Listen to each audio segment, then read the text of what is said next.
Okay, today we're going to dig into something that, let's be honest, affects pretty much everyone in Fort Smith, Arkansas, what we all pay for trash. There's a big change being proposed, and it has a lot of people talking, so let's get right into what's actually going on. So you've probably heard this number floating around, a nearly 40% rate hike. And wow, that is the kind of number that makes your ears perk up. So, is it true? Is your monthly trash bill about to shoot through the roof? Well, here's the good news. For most of you at home, the short answer is no. But, and this is a big but, that's just the tip of the iceberg. The full story here is way more complicated. It involves a landfill that's losing money, taxpayers subsidizing surrounding counties, and a really tough choice that could ripple out and affect the local housing market. Let's break it down. All right, first things first. Let's get really clear on what is, and more importantly, what isn't changing for your average utility bill. Okay, let me say this plainly. The city is not proposing any change to your standard residential curbside pickup fees. The bill you get for rolling your bin out to the street every week, that's staying the same. The real issue, and the place where that whole 40% number comes from, is somewhere else entirely. It's all about the city landfill.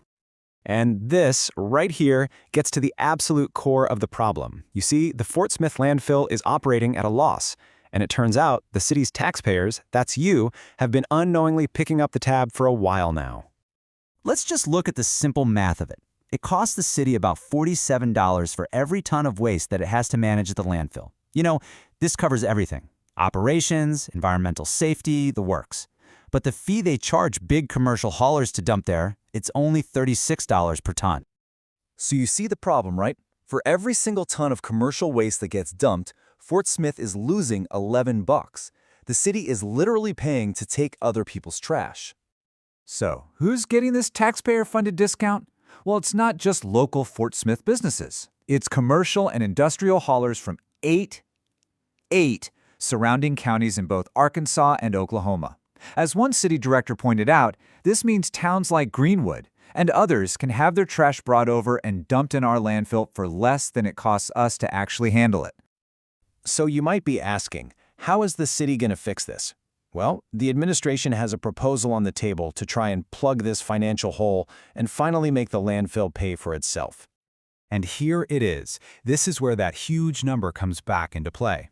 The proposal is to raise that landfill tipping fee, the price to dump, for commercial and industrial waste. They want to raise it to a level that actually covers the city's costs. And yeah, that increase works out to be nearly 40%. But remember, this is not for your personal trash cart. It's for the big commercial trucks dumping massive volumes at the landfill.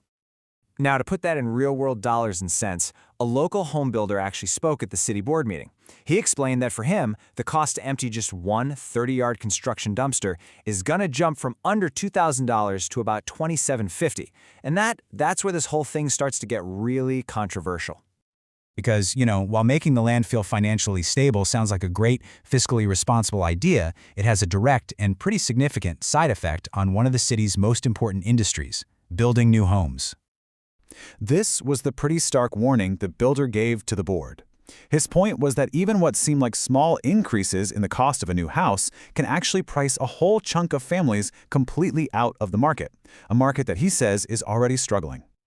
He estimated that with these new landfill fees, building a single new home in Fort Smith would cost about $2,000 more. And that $2,000, in his words, would directly knock 16 potential buyers right out of the market. So what you have here is a really, really difficult decision for the city's leaders. They're basically forced to weigh two very different and competing priorities against each other.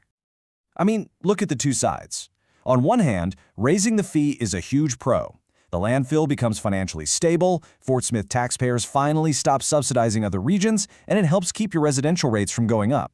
But on the other hand, it directly raises the price of new homes, it could slow down the housing market, and it puts a brand new financial burden on local businesses, especially construction. At the end of the day, it's a classic government dilemma, isn't it? The city's board has to decide, do you charge the true cost for a service, even if it might hurt the local economy, or do you keep subsidizing it to protect important industries like housing? There's no easy answer here. And that really brings us to the final big picture question. How should a city balance these things? Should every single city service be required to completely pay for itself, even if it means slowing down economic growth? Or should taxpayers sometimes foot the bill to help certain areas grow and stay affordable? It's a complex question, and it's one that cities like Fort Smith are trying to figure out every single day. Thanks for joining us for this explainer.